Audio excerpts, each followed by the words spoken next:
Directly making the position of the product in the mind of the consumer. Consumer के दिमाग में जब हम प्रोडक्ट का कोई पोजीशन बनाते हैं, कोई जगह बना देते हैं, जिसकी वजह से कंज्यूमर जो है वो आपकी प्रोडक्ट को बार बार परचेज करते हैं या आपकी प्रोडक्ट को एज अ ब्रांडेड और क्वालिटेटिव प्रोडक्ट वो मानते हैं। ठीक है, अब एग्जाम्पल में जो प्रोडक्ट पोजिशनिंग है उसका बहुत सारा तरीका है और लोगों के दिमाग में प्रोडक्ट को लेकर अलग अलग कॉन्सेप्ट है। अगर मैं बात करूं, मान लीजिए एग्जाम्पल में लाइफ बॉय, क्या समझते हो इसका प्रोडक्ट का मतलब? सोप है, लेकिन कैसा सोप है? ये तो फीचर हुआ, ग्रेड 1। बेसिकली अगर मैं बात करूं लाइफ बॉय की, तो इसका अगर प्राइस के पॉइंट ऑफ व्यू से पोजीशनिंग देखो तो प्रोडक्ट का प्राइस बहुत लो है। सेकेंड चीज है, बहुत ही बेसिक सोप है, जर्म्स के लिए बेहतर सोप है। सो अगर आप एडवर्टीजमेंट जब भी कर रहे हो लाइफ बॉय का and you are showing that it is protecting the people from the disease, it means you are making the position of the product in concept of the benefit। यानी कि product की positioning हम कैसे कर सकते हैं? Product के benefit के बेसिस पर। ठीक है, सेकंड है, नेक्स्ट है, अगर या तो प्राइस के बेसिस पे कर सकते हैं कि सिर्फ 10 रुपए में ये प्रोडक्ट खरीदिए, तो यहां पर जो पोजीशनिंग कर रहे हैं वो कौन से बेसिस पे कर रहे हैं? प्रोडक्ट के प्राइस के बेसिस पर। अगर हम ये दिखाते हैं, प्रोडक्ट को कंपेयर करते हैं दूसरे प्रोडक्ट से, जैसे आप लोगों ने देखा होगा कई बार जो लॉन्ड्री के लिए हम डिटर्जेंट यूज करते हैं वो कई बार कंपैरिजन करके दिखाया जाता है, तो यहां पर हम पोजीशनिंग कर रहे हैं on the basis of uses. ठीक है, on the basis of uses and betterment. ठीक है, सो पोजीशनिंग जो प्रोडक्ट का होता है वो मल्टीपल फीचर्स पे बेस्ड होता है। कई बार हम प्राइस को लेकर के कंज्यूमर के दिमाग में कुछ डालते हैं, जैसे आज भी बजाज हम बोलते हैं तो ब्रांड सबसे पहले आता है ओल्डेस्ट ब्रांड, ये आता है दिमाग में। तो ब्रांड के बेसिस पर पोजीशनिंग करना, फिर आपकी क्वालिटी के बेसिस पे पोजीशनिंग करना, प्राइस के बेसिस पे पोजीशनिंग करना, यूजर्स के बेसिस पे पोजीशनिंग करना, उसके अलावा आपकी क्वालिटी और मतलब ये जितने भी चीजें, इन सब के बेसिस पर हम प्रोडक्ट का पोजीशन कंज्यूमर के दिमाग में बनाते हैं। अब ये क्वेश्चन आता है कि पोजीशनिंग कर कैसे सकते हैं? So positioning can be possible by the effective promotional tool. Effective promotion के थ्रू हम क्या कर सकते हैं? प्रोडक्ट की पोजीशनिंग मार्केट में कंज्यूमर के दिमाग में हम कर सकते हैं। जैसे जब हम एडवर्टीजमेंट दिखाते हैं, मैगी का एडवर्टीजमेंट, 2 मिनट में मैगी, सो वो एडवर्टीजमेंट के थ्रू हम कंज्यूमर तक क्या इंफॉर्मेशन भेज रहे हैं कि आपको जो ये जो स्नैक्स है ये सिर्फ 2 मिनट में रेडी हो जाएगा, बहुत ही कम इंग्रेडिएंट के साथ ये आराम से बन जाएगा, you only need to boil the water. आ गई बात समझ में? सो पोजीशनिंग का पर्पस समझ में आया, कंज्यूमर के दिमाग में एक ब्रांड का, प्रोडक्ट का एक इमेज बनाना। क्लियर? और देखिए, आप जितने भी ब्रांड का नाम सुनिएगा, अलग अलग ब्रांड का अलग अलग आपका कॉन्सेप्ट है। जैसे हम सुनते हैं, मान लीजिए एग्जांपल में हम जब सुनते हैं पैंटालून्स, क्या आता है दिमाग में? एवरी ब्रांड के लगभग सबके क्लोथ्स आएंगे, बच्चों के क्लोथ्स हैं। ठीक है, नेक्स्ट अगर हम जैसे एग्जांपल में और भी सुनिए, माउंटेन ड्यू सुनते हैं तो क्या आता है? सॉफ्ट ड्रिंक एंड रिफ्रेशमेंट, है ना। उसके अलावा अगर हम बात करें और भी एग्जाम्पल ले सकते हैं, जैसे कि आप मान लीजिए डिटॉल, क्या समझ आता है? एंटीसेप्टिक एंड, हाँ ठीक है, okay. When we are Sunsilk, क्या समझ आता है?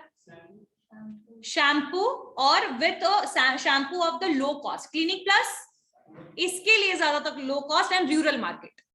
तो ये सब का एक कॉन्सेप्ट समझ में आया क्या होता है प्रोडक्ट पोजीशनिंग। सो जो कंज्यूमर जो है वो क्यों 2-3 प्रोडक्ट में से एक प्रोडक्ट को चूज करता है? What is the reason? So the reason is because of this positioning in their mind. आज भी जैसे मैं घर में बात करती हूँ, अगर आज भी हमारे यहाँ जैसे कूलर खरीदने की बात हो रही थी, so the everyone is talking about Bajaj and Usha, Bajaj Usha, right? So why they are talking about that? Because these two are the most oldest brand, बहुत ही oldest है, और ये बहुत टिकाऊ टाइप के प्रोडक्ट बनाता है, यानी कि क्वालिटेटिव प्रोडक्ट है इनका, है ना। So अगर हम in today's over communicated society और हाईली कॉम्पिटिटिव की मार्केट की बात करें, हर कंपनी आपके प्रोडक्ट के बारे में एडवर्टीजमेंट कर रही है लगभग, ठीक है, हर जगह एडवर्टीजमेंट है। एडवर्टीजमेंट क्लटर का सिचुएशन है where we need to ignore some time advertisement. हर एडवर्टीजमेंट को हमने देखना बंद कर दिया, ओवर कम्युनिकेशन चल रहा है, कॉम्पिटिटिव एनवायरमेंट है हर जगह। एक पर्टिकुलर एक सेक्टर में आप देख लो उठाकर, फाइनेंस, अगर हम बात करें एजुकेशन सेक्टर की, तो सबसे पहले बायजूस आया था, मैंने बताया भी था शायद एग्जाम्पल, फिर आया आपका अनअकैडमी। अभी आप देखिए 2 साल जो कोविड पीरियड चला प्रॉपरली, लॉकडाउन एंड ऑल, तो अभी आप देखिए मल्टीपल आपके लगभग इस एजुकेशन टेक, एडुटेक के आपके कंपनीज आ चुके हैं। एडुटेक यानी educational technology, right. Financial fin technology भी इसी तरीके से है, फिन टेक्नोलॉजी यानी financial technology. Why? Because of जब घर पे लोग थे तो उन्होंने पेमेंट इतना ज्यादा ऑनलाइन किया कि इसकी वजह से utilisation of payment apps was increase. So if you are talking about the competition, हर एक सेक्टर में एक्सट्रीम कंपटीशन है। एफएमसीजी कंपनी देख लीजिए, तो एफएमसीजी में 3-4 लार्ज कॉम्पिटिटर्स हैं, जैसे पीएनजी, प्रॉक्टर एंड गैम्बल है, हिंदुस्तान यूनिलीवर है, उसके अलावा आपका आईटीसी है, लेकिन उसके अलावा लोकल भी मल्टीपल कंपनीज हैं। ट्रू, लोकल भी मल्टीपल कंपनीज हैं। अगर हम बात करें एक पर्टिकुलर लैपटॉप भी खरीदने की, तो हमारे पास कितने सारे ऑप्शन है। सोचिए, एक लैपटॉप का एग्जांपल लो, कितने ऑप्शन है, कितने ब्रांड होंगे लैपटॉप के?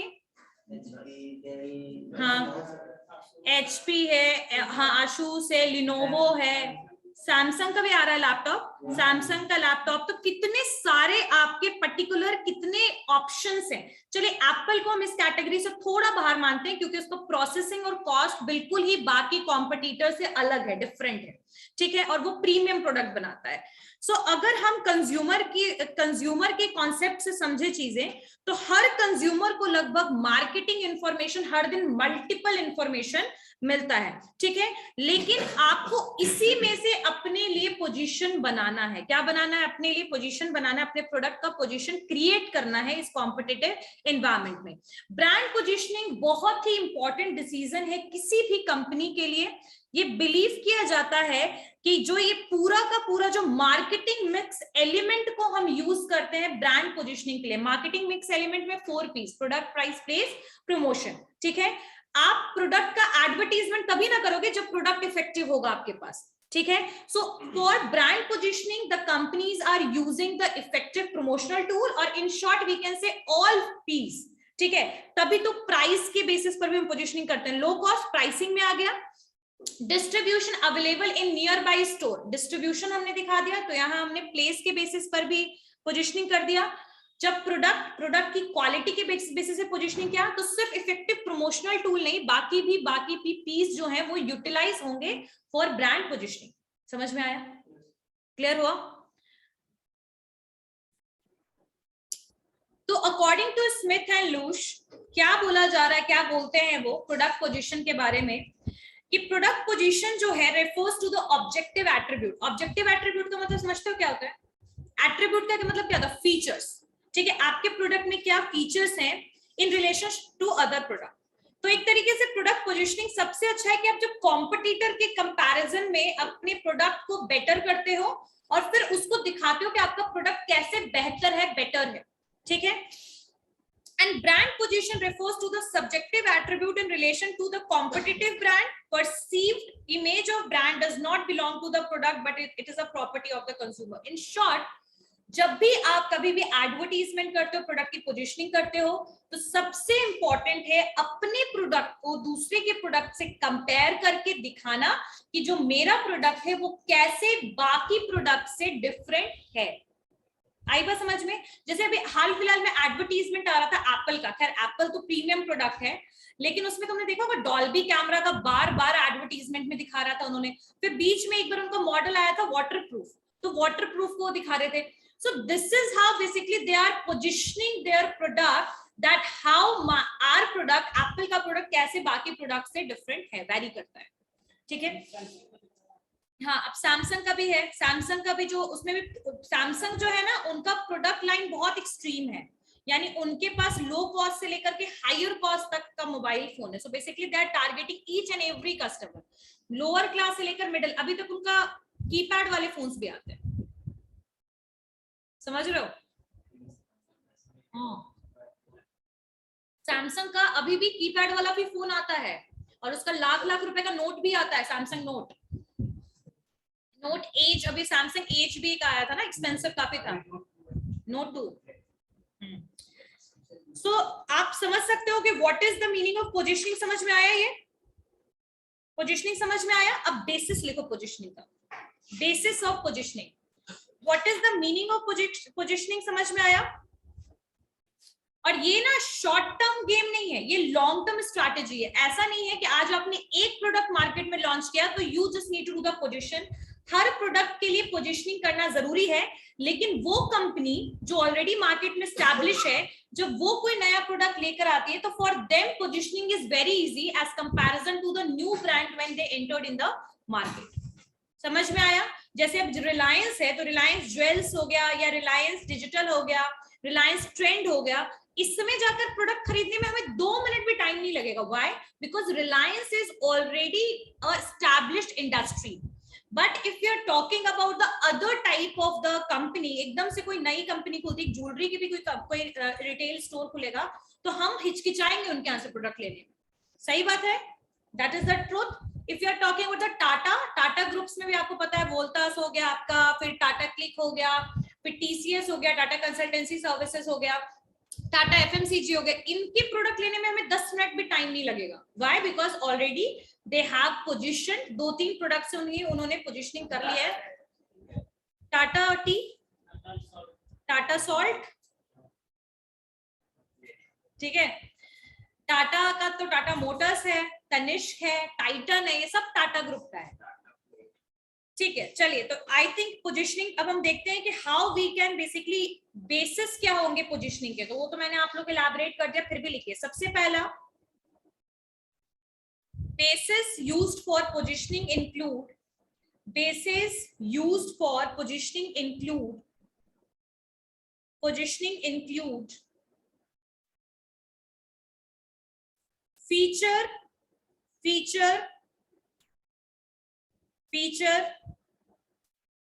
feature refers to objective physical or performance characteristics. Features refers to objective physical or performance characteristics. Feature or performance characteristics. Feature refers to objective physical or performance characteristics. तुम लोग को next class में case study कराऊंगे मैं। अच्छा, एक चीज सुनो, ये जो लाइन है, ये लाइन क्या कह रहा है कि जब हम प्रोडक्ट की परफॉर्मेंस के बेसिस पर उसको फीचर करते हैं। कैसे? सैमसंग का मान लीजिए आपका वॉशिंग मशीन है, वो किस तरीके से काम कर रहा है, लाइक वेरी स्पीड में वो बहुत जल्दी कपड़े धो रहा है, सो that is telling about the features कि वो कितना बेहतर काम कर रहा है। ठीक है, ड्यूरेबिलिटी भी आपके परफॉर्मेंस से रिलेटेड है, durability is related with the performance. तो अगर मान लीजिए, और ये तो वो वॉशिंग मशीन, अगर हम एक फोन का एग्जांपल है तो उसका परफॉर्मेंस क्या होता है कि फोन अच्छे से ऑपरेट हो, हैंग ना करे, यही होगा। फोन हैंग करना शुरू कर दे यानी उसका परफॉर्मेंस क्या है, लो लेवल का है। सो जब हम पोजीशनिंग करते हैं on the basis of the performance of the product, यानी प्रोडक्ट में ऐसा फीचर है कि इसका परफॉर्मेंस बहुत बेहतर और बेटर होगा, तो this is the first way of positioning. पहले इस तरीके से हम पोजीशनिंग कर सकते हैं। ठीक है, सेकंड, जैसे वर्लपूल का आप लोगों ने एडवर्टाइजमेंट देखा होगा कि बहुत ज्यादा कूल रखेगा वो फ्रिज को, इवन जब लाइट चली जाएगी तो भी वो एक्सट्रीम कूल रहेगा। So it is showing the feature, it is showing the feature of that refrigerator. Clear? Second लिखिए, फीचर समझ में आ गया। नेक्स्ट लिखिए, और फीचर से ना प्रोडक्ट को डिफरेंशिएट कर सकते हैं दूसरे कंपनी से। Benefit are directly related to product, benefit are directly related to product, benefit directly related to the product, benefit are directly related to the product। अब यहां क्या हुआ, फेयरनेस क्रीम लगाया गोरे हो गए, ऐसा क्लेम करते हैं कंपनी। जब कोई फेयरनेस सोप लेते हैं हम, या फिर कोई जैसे कोई भी कॉस्मेटिक्स आइटम लेते हैं, तो उसका डायरेक्ट प्रोडक्ट का बेनिफिट हमें दिखता है हमारे फेस पर। सही बात है? सो जब कोई प्रोडक्ट से आपको क्या फायदा हो रहा है, आपका क्या फायदा हो रहा है, that is related directly with the product, तब हम उस बेसिस पर प्रोडक्ट की पोजीशनिंग करते हैं। जैसे if someone will use Dove face wash, they will get the soft skin. आई बात समझ में? सो व्हेन द प्रोडक्ट का डायरेक्ट रिलेशन आपके साथ क्या है, बेनिफिट का, आपको वो क्या दे रहा है, फायदा दे रहा है। समझ में आया? पहला था परफॉर्मेंस के लिए, सेकेंड था आपके बेनिफिट, आपको क्या फायदे होंगे उस प्रोडक्ट को यूज करने से। समझ में आया? थर्ड पॉइंट लिखिए, uses include end use, uses include end use, demographic, psychographic, uses include end use, demographic, psychographic or behavioral segments for whom product is meant, for whom product is meant. ठीक है? अब यहां पर product का use क्या है, मतलब uses, ठीक है, और एंड यूज क्या है, मतलब लोग फाइनली उस प्रोडक्ट को यूज करना क्यों चाह रहे हैं। ठीक है? डेमोग्राफिक रीजन हो सकता है, एज, इनकम, ये बेसिस पर। साइकोग्राफिक, लाइफस्टाइल के बेसिस पर यूज करना चाहते हैं। बिहेवियरल, परचेजिंग पैटर्न के बेसिस पर। और प्रोडक्ट आखिर क्यों बनाया गया है उस बेसिस पे। इसको और अच्छे से इलैबोरेट करती हूँ। It also include the product popularity. Example में च्यवनप्राश है, वो क्या करता है, build the immunity, build body resistance for children, Elder, सबके लिए वो करता है, हर एक एज ग्रुप के लिए करेगा। तो इसका जो यूजेस है वो हर एक एज ग्रुप के ऊपर सूटेबल है, हर एक ज्योग्राफिकल लोकेशन के ऊपर सूटेबल है, हर एक बिहेवियरल पैटर्न के ऊपर सूटेबल है। यानी कि ठंड है तो लोग ज्यादातर च्यवनप्राश खरीदेंगे ही खरीदेंगे। तो इसके जो यूजर्स हैं वो बहुत हाई। हॉर्लिक्स भी हो सकता है, बिल्कुल हॉर्लिक्स भी है। हाँ ठीक है, लेकिन च्यवनप्राश का लोग मेन यूटिलाइज इसलिए करते हैं विंटर में क्योंकि वो गर्म होता है। ठीक है, क्या बोल रहे हो? हाँ, तो यहाँ पर जब यूजेस जो है या तो कुछ पर्टिकुलर सेगमेंट के बेसिस पर है या यूजेस सबके लिए है। जैसे हॉर्लिक्स एक नॉर्मल वाला अगर आप लोगे तो it can be use for everyone, लेकिन मदर हॉर्लिक्स सिर्फ मदर ज्यादातर कंज्यूम करती है, चिल्ड्रन हॉर्लिक्स चिल्ड्रन कंज्यूम करते हैं, हाँ, जूनियर हॉर्लिक्स। तो बेसिकली जो यूजेस है वो एंड यूजर कौन है उसके बेसिस पर जब हम पोजिशनिंग करते हैं। जैसे मैगी का एंड यूजर कौन है, ज्यादातर छोटे बच्चे, लेकिन एक्चुअल में सब कंज्यूम करता है। लेकिन जब हम एडवर्टीजमेंट की बात करते हैं तो we are always showing the small children in that particular advertisement. सही बात है। Next one is parentage means, when parentage means parentage, parentage means, अच्छा, पेरेंटेज का मतलब क्या हुआ कि एक सिचुएशनल बेस्ड पर जब आप कोई प्रोडक्ट को खरीदते हो, like a person is purchasing a car when he get married, ठीक है, and the person is purchasing the insurance when he have 2 or 3 children. Example में मैंने समझ में आया कॉन्सेप्ट कि एक सिचुएशन के बेसिस पर जब आप किसी प्रोडक्ट की पोजीशनिंग कर रहे हो कि आपको कार क्यों खरीदना चाहिए, because you are getting married. आपको इंश्योरेंस क्यों लेना चाहिए, क्योंकि your life is precious because you have children. आई बस समझ में। सो इसको कहेंगे पेरेंटेज मीन्स द लीनिएज, लिखिए lineage denoting who makes the product,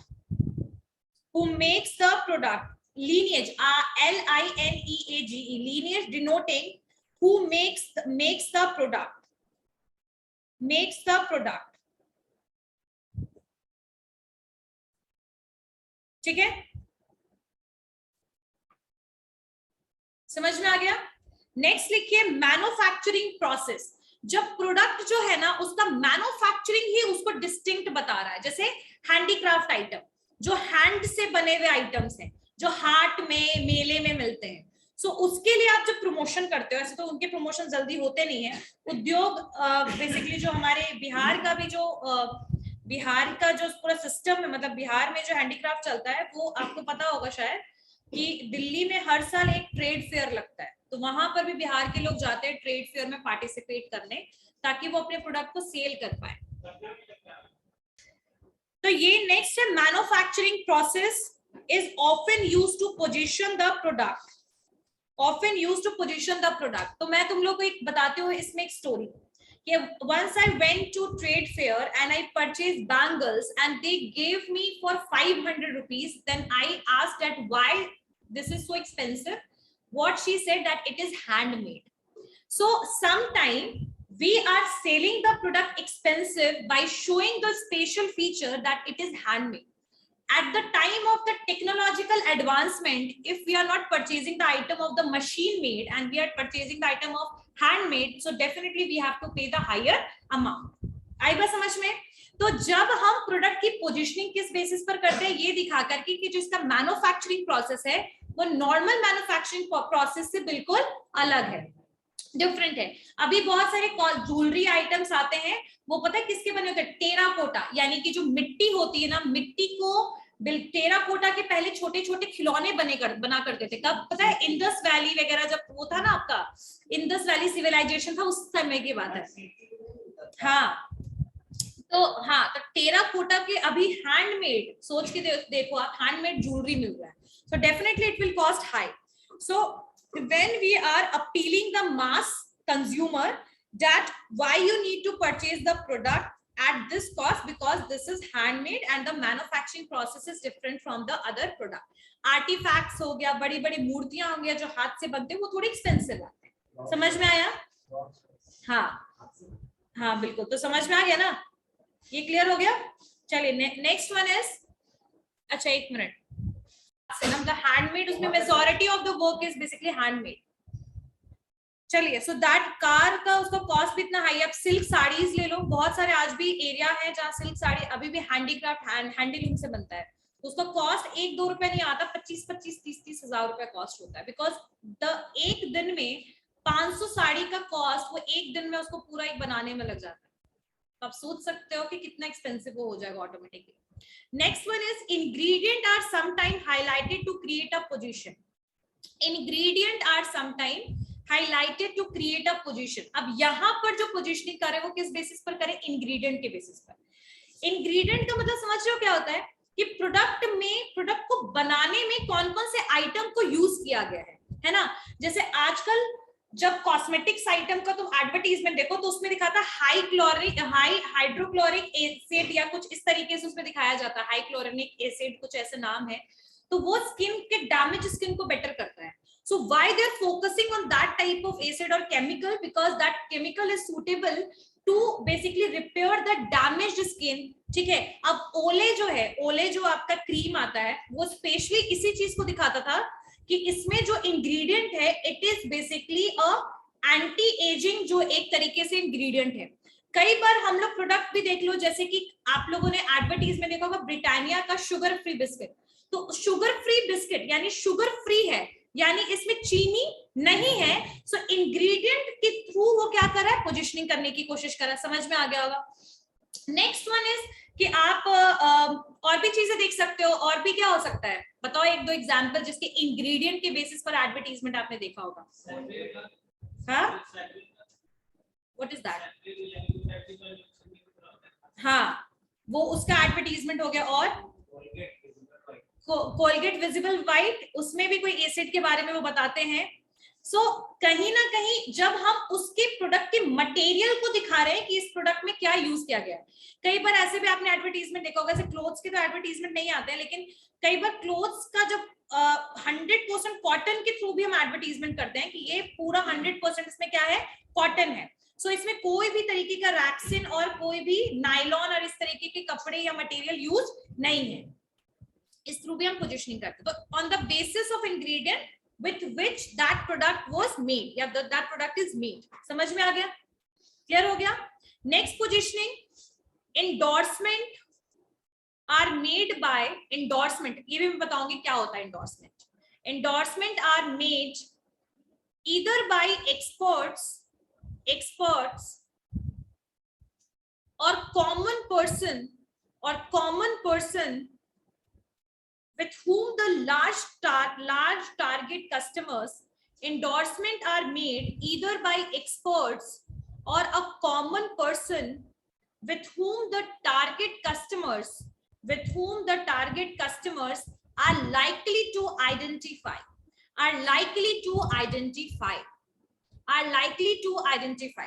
So before explaining this word endorsement, I just want to know कि हर एक पर्सन का कोई आइडल पर्सन होता है, मतलब किसी को आप मानते हो, किसी को रिस्पेक्ट करते हो, कोई सेलिब्रिटी हो गया, जैसे बहुत लोग अमिताभ बच्चन जी को बहुत मानते हैं, बहुत लोग शाहरुख खान को मानते हैं. सो हम लोगों का एक ट्रस्ट होता है, मूवी देखते देखते हम लोग क्या करते हैं, उस पर्सन को ट्रस्ट उस पर्सन पे करने लग जाते हैं. और जब वो पर्सन किसी प्रोडक्ट को इंडोर्स कर रहा है, यानी वो एडवर्टाइज कर रहा है आपकी कंपनी के लिए, when the celebrity is advertising your product, that is endorsement. ठीक है, वो पर्सन एंडोर्स करेगा जो पर्सन या तो बहुत ही रिनाउंड है और सब लोग उसे जानते हैं, या कोई एक्सपर्ट है, या फिर कौन है वो, एक्सपर्ट है.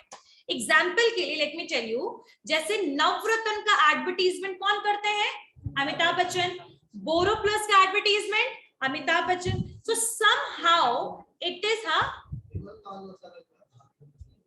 हाँ, तो that is a different thing. लेकिन जब आप किसी ऐसे पर्सन को यूज कर रहे हो जो पर्सन एक्सपर्ट है उस एरिया में, कई बार जब हम कोई मेडिकल रिलेटेड प्रोडक्ट सेल करने की कोशिश करते हैं, सेंसोडाइन, तो हम उसमें डॉक्टर्स को दिखाना शुरू कर देते हैं. सही बात है. So when we are showing the experts, professionals और the celebrities who are basically advertising on the behalf of the brand, no doubt they are taking the cost.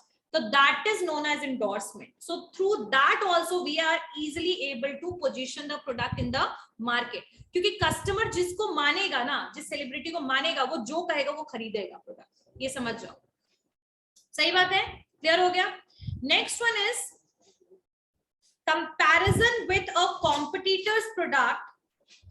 Comparison with the competitor's product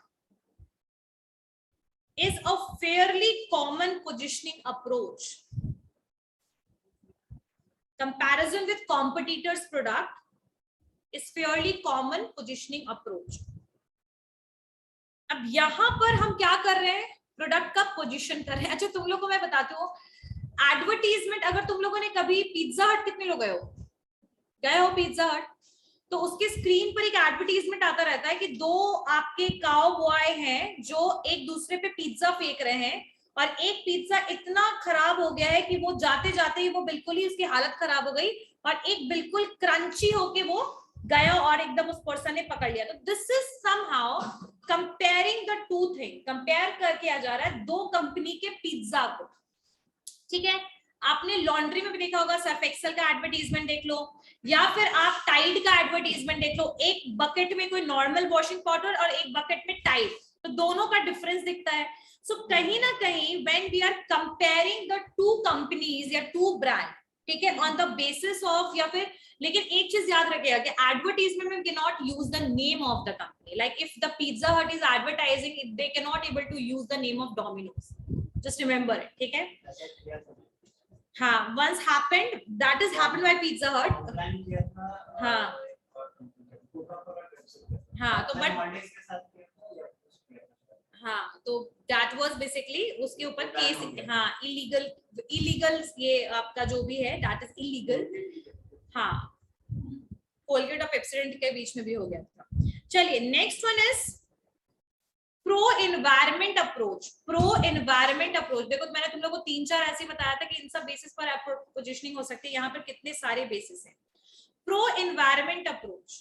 pro environment approach to positioning AIIMS.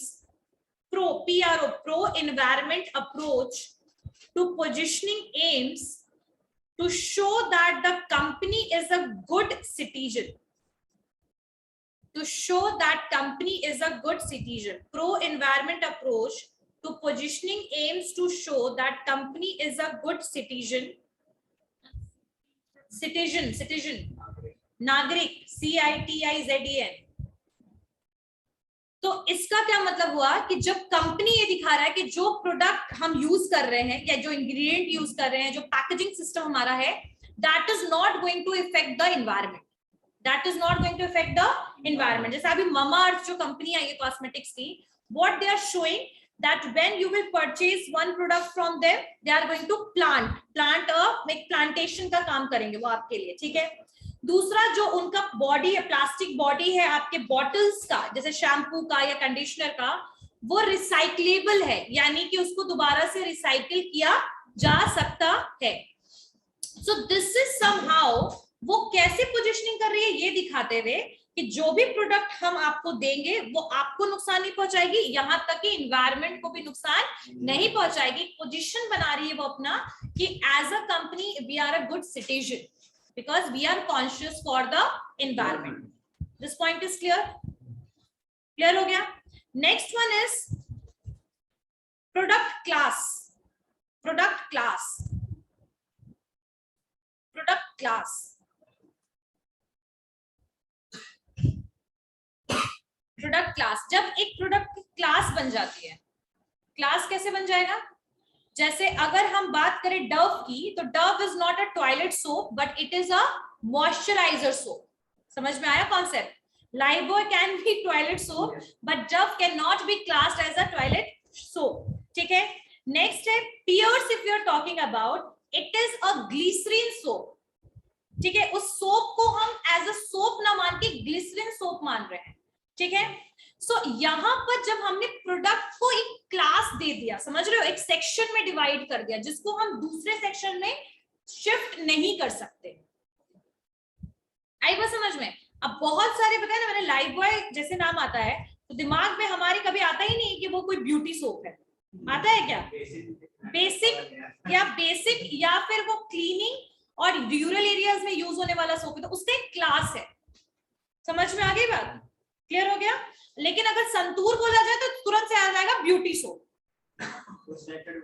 उस तरीके का उनका advertisement या positioning है कि that they are showing the beauty, right? ठीक है, कि एज कम दिखेगी, ब्यूटीफुल लगेगा person, so that is showing the beauty related with that product. Next one is price और क्वालिटी। लिखिए price slash quality slash quality. Quality is a powerful positioning technique, is a powerful positioning technique, powerful positioning technique। अच्छा, तुम लोग में से कितने लोगों को एडवर्टीजमेंट याद है? वो एक चेयर का आता था बीच में, सेलो का, आई गेस याद है कुछ एडवर्टीजमेंट? एक सेलो का एडवर्टीजमेंट आता था कि कितनी बार भी चेयर को पटक दिया, तोड़ दिया, लेकिन वो टूटा नहीं। फेविकोल का जोड़ तो ठीक है, वो भी एक और एडवर्टीजमेंट आया था। अगर तुम लोगों ने नहीं सुना होगा तो मैं बता दूं कि जब हम प्रोडक्ट का क्वालिटी दिखाने की कोशिश करते हैं, when we are showing the quality of the product, it is not going to be break easily.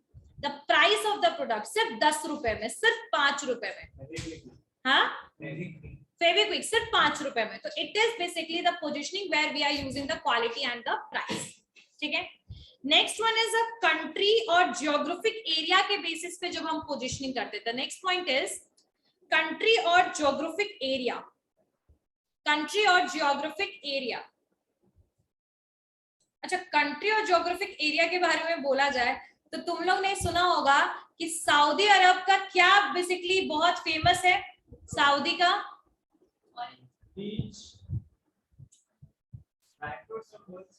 Dry fruits, बहुत ज्यादा ड्राई फ्रूट्स में सबसे ज्यादा खजूर।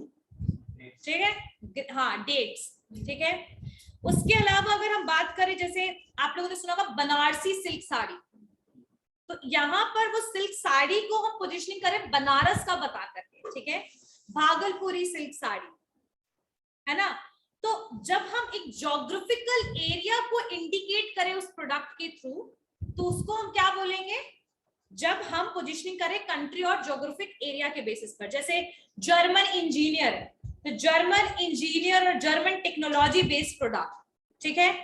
Russian vodka, Banarasi silk sari, Dehradun rice. तो all these things are related with the geographical areas when they are doing the positioning of the product. Hyderabadi rice दिखाते हैं ना, क्योंकि हैदराबाद का क्या फेमस है? बिरयानी। तो हैदराबादी राइस ये दिखाते हैं। तो जहां पर हम उस वर्ड को यूज करें जिसके थ्रू ज्यादा इंफ्लुएंस होगा कंज्यूमर के ऊपर उस प्रोडक्ट का, तो इसको कहेंगे ज्योग्राफिक और कंट्री एरिया के बेसिस पर when we are doing the positioning. समझ में आ गया? क्लियर हो गए ये सारे points? These all points are clear? चलिए बताइए सोनल, क्या समझ आया? स्टैंड अप, चलो बताओ मुझे।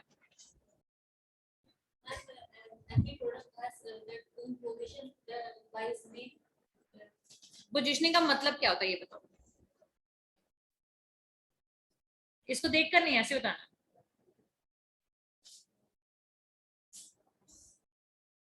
पोजीशनिंग का क्या मतलब हुआ?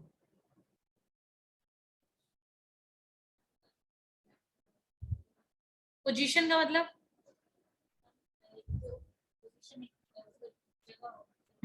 वेरी गुड, ठीक है। और बताओ पोजीशनिंग का मतलब क्या हुआ?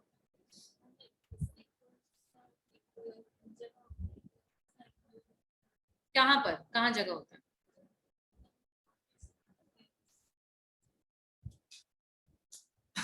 बैठो। चलो कोई बताओ, एक बचा। What is the meaning of product positioning?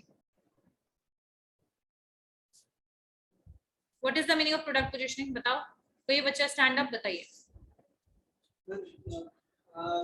How can we consider the value of product? When we are making position of the product in the mind of the customer, you always remember this line, it is very important कि product positioning का मतलब होता है कि जब हम consumer के दिमाग में अपने ब्रांड के लिए, अपने प्रोडक्ट के लिए पोजीशन बना रहे हैं, क्रिएट कर रहे हैं। हर एक कंज्यूमर का परसेप्शन होता है प्रोडक्ट को लेकर के। आज मैं जैसे OnePlus नाम लेती हूँ तो लोग कहते हैं एंड्रॉइड फोन में अच्छा फोन, पोजीशन है तभी ना बोलते हैं, ऐसे तो नहीं बोलते हैं। So positioning can be created by two thing. First, on the basis of the advertisement, what the company is showing, and the second thing is, और क्या सेकेंड चीज है कि आपका जो प्रोडक्ट है उसको आपका क्या एक्सपीरियंस रहा है उसको यूज करके, है ना? तो आपका एक्सपीरियंस और आपका जो एडवर्टीजमेंट है कंपनी के through, that is basically making the product positioning in the mind of the customer. ये मार्केटिंग स्ट्रैटेजी है, याद रखिएगा। प्रोडक्ट को सेगमेंट, कंपनी ने पूरे एरिया को सेगमेंट कर लिया, कौन से मार्केट में प्रोडक्ट सेल करना है। अब प्रोडक्ट को मार्केट में पहुंचा दिया, लेकिन कंज्यूमर को कैसे पता लगेगा प्रोडक्ट के बारे में? So they are going to create the market positioning, और they are going to use the positioning strategy to create awareness position of their product in the mind of the customer. समझ में आया? Next one is, अब क्यों जरूरी है, why positioning is important? तो इसके लिखिए व्हाई, क्यों आपका पोजीशनिंग जरूरी है। तो फॉर इंपॉर्टेंस, जरूरी क्यों है मतलब importance of the product positioning का पहला पॉइंट है इंपॉर्टेंस। इंपॉर्टेंस का मतलब वैल्यू, ठीक है, जरूरी। तो प्रोडक्ट को खरीदना क्यों जरूरी है, इसके बेसिस के लिए प्रोडक्ट पोजीशनिंग जरूरी है। नेक्स्ट, डिस्टिंक्टिव, आपके प्रोडक्ट को अलग दिखाएगा डिस्टिंक्शन के लिए। सुपीरियर, कौन सा प्रोडक्ट बेहतर है उसके लिए, ठीक है। और प्रीएम्प्टिव, प्रीएम्प्टिव का मतलब क्या हुआ? प्रीएम्प्टिव, कौन थे बाहर, क्या आप कुछ बोल रहे थे? प्रोडक्ट प्रीएम्प्टिव का मतलब क्या हुआ कि this product is can not be easily copied, या इजिली कोई इसको कॉपी नहीं कर सकता, इसके लिए भी product positioning is important. Pre-emptive, EMPTIV, ठीक है। अफोर्डेबल, क्योंकि प्रोडक्ट की अफोर्डेबिलिटी मतलब कंज्यूमर की अफोर्डेबिलिटी को हम बता रहे हैं कि भाई कौन से कंज्यूमर इस प्रोडक्ट को अफोर्ड कर सकते हैं। अब लाइफबॉय है, everyone can afford. Profitable, so the introduction of difference will turn out to be profitable to the company. So in this form it is important to the company to do the product positioning. Product positioning company के लिए क्यों जरूरी है?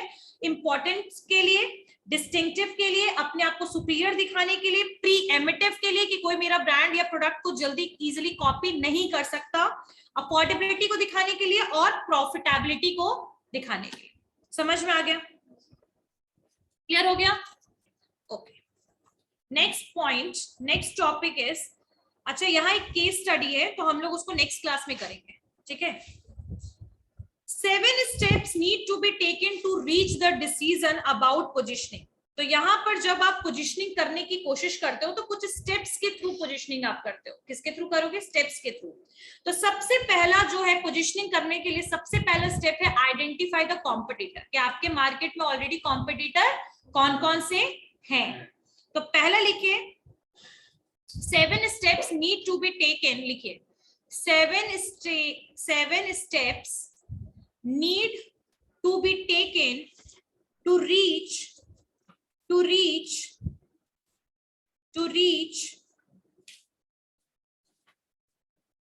a decision about positioning, a decision about positioning.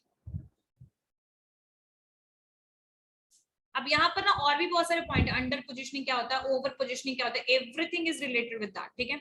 चलिए, सो 7 steps में सबसे पहला जो स्टेप है that is identify the competitors, identify competitors, identify competitors.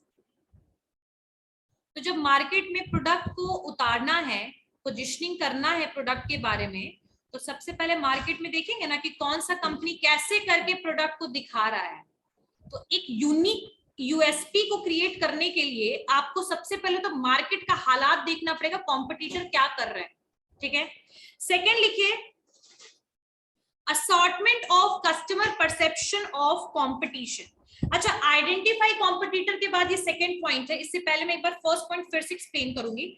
Assessment of, second point लिखो पहले, consumers perception of competition, assessment of consumers perception of competition, अच्छा, इस पॉइंट को समझिए जरा। जो सबसे पहला पॉइंट क्या कह रहा है कि हमें आइडेंटिफाई करना है कॉम्पिटिटर को। अब बहुत सिंपल नहीं है लेकिन करना तो पड़ेगा।